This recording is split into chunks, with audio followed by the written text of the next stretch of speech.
Shalom saudara-saudariku dan para sahabat insani yang dikasihi Tuhan. Selamat berjumpa kembali dalam program Renungan Rohani Insani. Inspirasi Sabda Allah hari ini, Sabtu 7 November 2020 bersama Pastor Anton Mikael. Selamat mendengarkan. Shalom saudara-saudara yang terkasih, salam jumpa dalam Inspirasi Sabda Allah hari ini, Sabtu 7 November pada pekan biasa yang ke-31. Mari kita mengawali dengan berdoa. Dalam nama Bapa dan Putra dan Roh Kudus. Amin. Bapa yang Maha Baik, terima kasih untuk segala perlindungan, penyertaan yang kami terima hingga saat ini. Kini kami akan merenungkan sabda-Mu. Bukalah hati dan pikiran kami, semoga sabda-Mu hari ini menginspirasi perjalanan hidup kami. Demi Kristus Tuhan dan Juru Selamat kami. Amin. Sabda Tuhan yang akan kita renungkan dari Injil Lukas, bab 16 ayat 9 sampai 15. Yesus berkata kepada murid-muridnya, "Ikatlah persahabatan dengan mempergunakan mamon yang tidak jujur, supaya jika mamon itu tidak dapat menolong lagi, kalian diterima dalam kemah abadi. Barang siapa setia dalam perkara-perkara kecil, ia setia juga dalam perkara-perkara besar. Dan barang siapa tidak benar dalam perkara-perkara kecil, ia tidak benar juga dalam perkara-perkara besar. Jadi, jika kalian tidak setia mengurus mamon yang tidak jujur, siapakah yang akan mempercayakan harta sejati kepadamu? Dan jika kamu tidak setia dalam harta orang lain, siapakah yang akan menyerahkan hartamu sendiri kepadamu? Seorang hamba tidak mungkin mengabdi dua tuan, karena jika demikian, ia akan membenci seorang dan mengasihi yang lain, atau ia akan setia kepada yang seorang dan tidak mengindahkan yang lain. Kalian tidak dapat mengabdi kepada Allah dan kepada Mamon." Semuanya itu didengar oleh orang-orang Farisi, hamba-hamba uang itu, dan mereka mencemoohkan Yesus. Maka Yesus berkata kepada mereka, "Kalian membenarkan diri di hadapan orang, tetapi Allah mengetahui hatimu. Sebab apa yang dikagumi manusia dibenci oleh Allah." Demikianlah Injil Tuhan. Barang siapa setia dalam perkara kecil, dia juga akan setia dalam perkara besar. Saudara-saudara yang terkasih, kata yang menarik bagi saya adalah setia. Setia merupakan kata yang paling sulit bagi manusia. Mengapa demikian? Karena setia membutuhkan sebuah komitmen yang kuat, yang teguh, dan mengandung tanggung jawab yang begitu besar.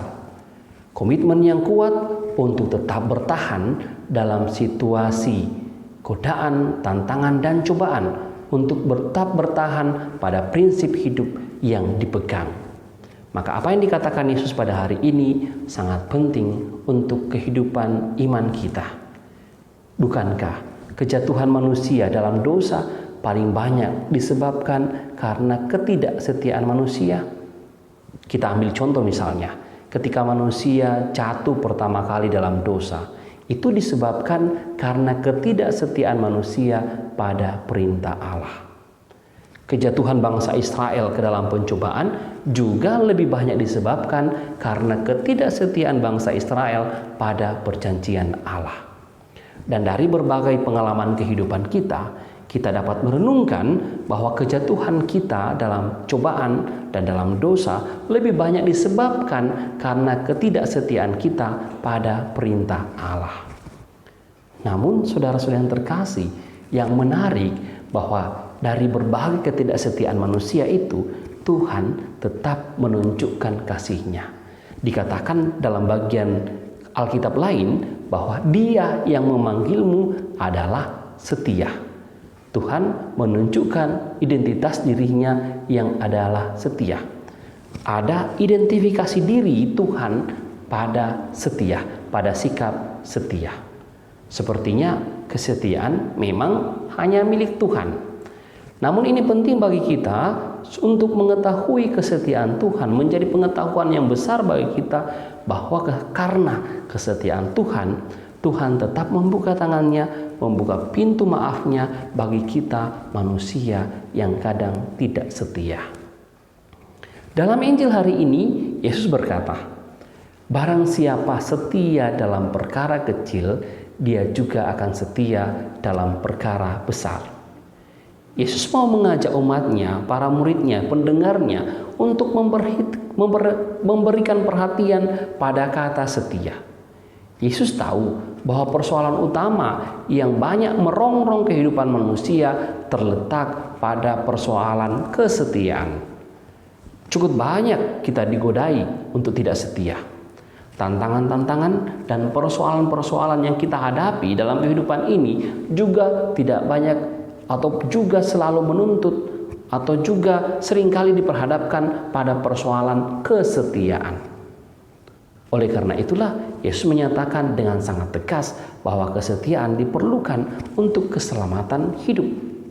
Dan yang menarik saudara-saudara yang terkasih, Yesus dalam pengajarannya untuk para muridnya justru memulai sikap setia ini dari perkara-perkara kecil. Saudara-saudara yang terkasih, sekarang pun dalam kondisi kita sekarang ini kesetiaan kita diuji. Mampukah kita tetap setia, memiliki pengharapan pada Tuhan di tengah situasi kondisi kita saat ini? Mampukah kita bertahan di tengah berbagai godaan, tantangan, persoalan hidup kita? Mampukah kita tetap setia di tengah berbagai tawaran dunia yang sangat menarik? Sekali lagi, Yesus mengatakan, setialah dalam perkara kecil, maka kita pun akan setia dalam perkara besar. Semoga sabda Tuhan hari ini menjadi peneguhan bagi kita untuk membangun sikap setia di hadapan Tuhan. Semoga demikian. Mari kita tutup dengan berdoa. Bapa yang Maha Baik, kami bersyukur padamu karena sabdamu hari ini mengajar kami untuk setia. Ajarlah kami ya Tuhan, semoga melalui perkara-perkara kecil kami menunjukkan sikap setia pada perkara-perkara yang kecil, sehingga saatnya nanti kami tetap mampu menunjukkan sikap setia pada perkara-perkara yang lebih besar. Ajarlah kami ya Tuhan, semoga kesetiaan-Mu juga menginspirasi perjalanan hidup kami untuk tetap setia berada di samping-Mu, tetap setia berpegang pada seluruh perintah dan ajaran-Mu.